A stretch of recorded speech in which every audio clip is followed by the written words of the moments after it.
अस्सलाम वालेकुम। लियारी से मुतल्लिक एक जुड़ी खबर आपको दे रहा हूं कि लियारी के बारे में जरदारी हाउस में हुई हलचल। इस हलचल के नतीजे में जो मुतहर्रिक हुआ जरदारी हाउस, जिसके बाद कल एक बड़ी मीटिंग हुई जरदारी हाउस में। फरियाल टारपुर साहिबा की जेर सदारत होने वाली इस मीटिंग में कराची डिवीज़न के सदर सईद गनी, जनरल सेक्रेटरी रऊफ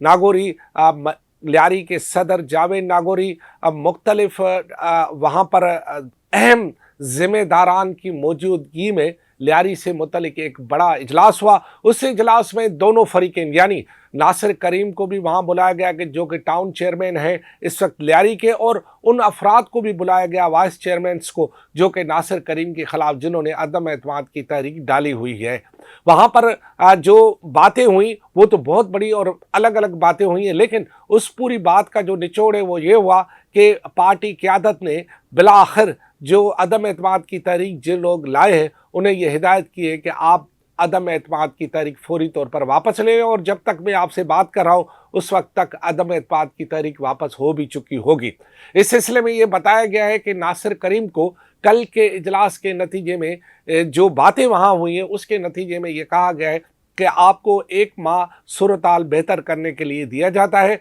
आप एक माह के अंदर जो ये कशीदगी की सूरत-हाल पैदा हुई थी या जिन लोगों ने भी जो सूरत-हाल पैदा की थी उसको आप सियासी तरीके से पार्टी की हिदायत के मुताबिक और लियारी के अवाम के तर्जुमानी करते हुए हल करते। ज़राए ने ये बताया कि कल होने वाली मीटिंग में जब मुख्तलिफ लोगों से पूछा गया तो लियारी के अपने ही जो वाइस यानी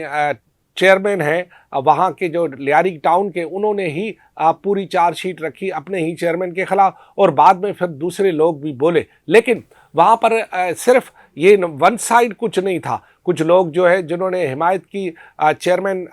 नासिर करीम की, और कुछ ने हिमायत की उन लोगों की जो लोग इस वक्त यानी अब तो अदम एतमाद की तहरीक ख़त्म हो गई, जो लोग उस वक्त कल तक अदम एतमाद की तहरीक के हामी थे। पार्टी क़यादत ने सबको सुना, फरियाल टालपुर ने सबकी बातें सुनी, और इस सुनते सुनते के दौरान बहुत सारी ऐसी भी बातें निकली जिसमें ये कहा गया कि जी जो चेयरमैन का रवैया है वो नामुनासिब है, और वो हमसे जो है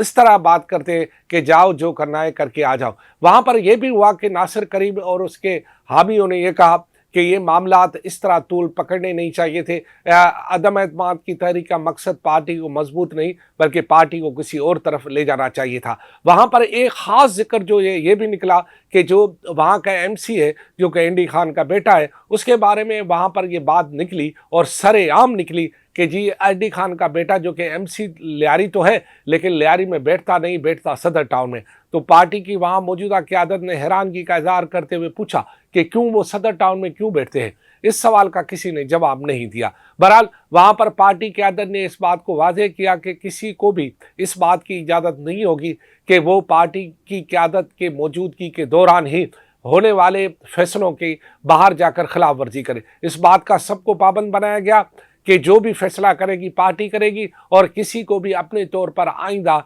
लियारी टाउन में इस तरह की मूवमेंट करने की इजाज़त भी नहीं होगी। जबकि ये भी पता चला है कि वहाँ जरदारी हाउस में होने वाले इस इजलास के नतीजे में अब लियारी में एक तरह से बहुत सारे जो ग्रुप्स इस वक्त बने हुए हैं उनमें थोड़ी सी हल्काई आ जाएगी। लेकिन जो अहम बात यह है कि ये तमाम टाउन्स के चेयरमैन भी होंगे, मुंतखब नुमाइंदे भी होंगे, सारी सूरत-हाल होगी। लेकिन जो बिलावल भुट्टो जरदारी की ज़ेर सदारत इजलास हुआ जिसमें ये कहा गया कि लियारी के इंफ्रास्ट्रक्चर को बनाने के लिए नेस्पाक की मदद ली जाएगी या उन्हें कहा जाएगा कि उन्हें पैसे दिए जाएंगे कि आप लियारी के इंफ्रास्ट्रक्चर को ठीक करें, वो फैसला अभी तक बरकरार है और हो सकता है कि उस पर आगे चलकर अमल दरामद भी हो। अगर ये फैसला बरकरार है तो फिर लियारी के वो मुंतखब नुमाइंदे जो कि बहरहाल मेरे से राब्ते में उनका ये कहना है तो फिर हम क्या हैं यहाँ पर, ये सवाल फिर एक दफ़ा उठेगा। और दूसरी अहम बात जो इस लियारी की पूरी सूरत-हाल बनी, इसमें कुछ चीज़ें मेरे सामने कुछ दोस्तों ने मुझे व्हाट्सअप भी किए थे, मैं उनको एक बात वजाहत कर दूँ। देखिए बात यह है कि लियारी में जितनी भी कौमें बसती हैं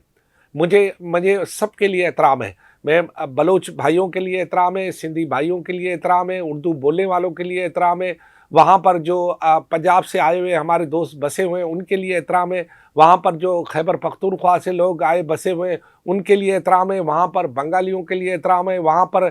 جتنے بھی لوگ بستے ہیں مختلف کاسٹ بستے ہیں وہاں پر، جتنے جیسے کہ ہمارے کچھی بھائی ہیں ان کے لیے احترام ہے، پٹنی بھائیوں کے لیے احترام ہے، میاں والی بھائیوں کے لیے احترام ہے، جتنے بھی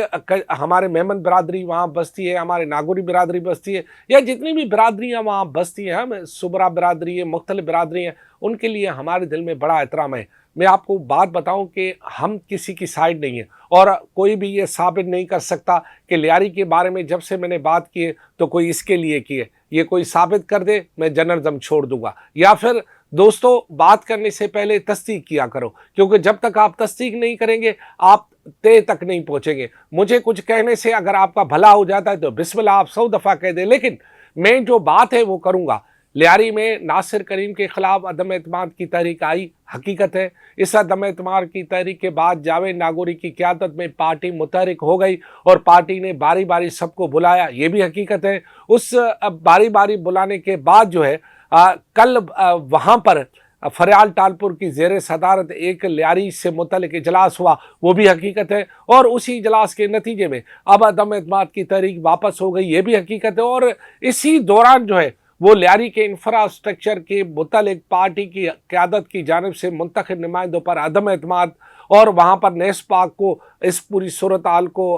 بہتر کرنے، ڈیولپ کرنے کے دوران ہونے والی بات بھی ایک حقیقت ہے۔ یہ سب حقیقتیں ہیں، اور حقیقت کو آپ جاننا چاہیں گے، اگر آپ نہیں سننا چاہتے، نہیں دیکھنا چاہتے تو کوئی اور بات ہے،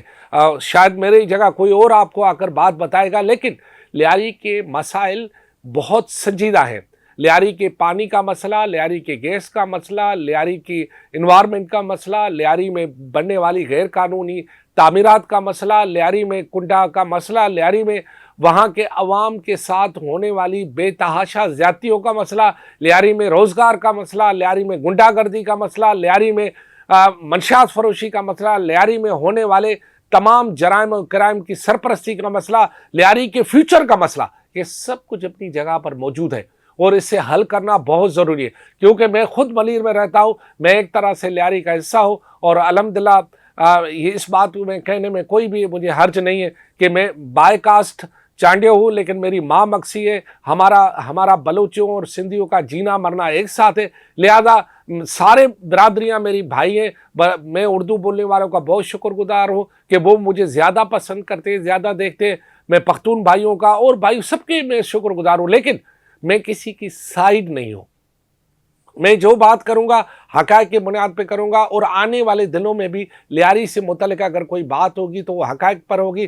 قطع نظر اس کے کہ کون کچھ سمجھتا ہے۔ نہ ہم کسی نسل پرستی پہ یقین رکھتے ہیں، نہ ہم کسی اس پہ رکھتے ہیں۔ میں تو ذاتی طور پر اس بات کا قائل ہوں کہ جو لوگ مختلف لوگ جن کے عزائم کو جو اور ہوتے ہیں، اور مختلف مذہبوں کی آڑ میں اور مختلف قومیتوں کی آڑ میں اپنے اسکور جو ہے پورا کرتے، میں ان میں سے نہیں ہوں۔ تو لیاری کے بارے میں جب بھی کوئی بات ہوگی حقائق کی بنیاد پہ ہوگی۔ اب بھی یہ جو بات میں نے کی ہے اس کو کوئی چیلنج کرے، میں حاضر ہوں۔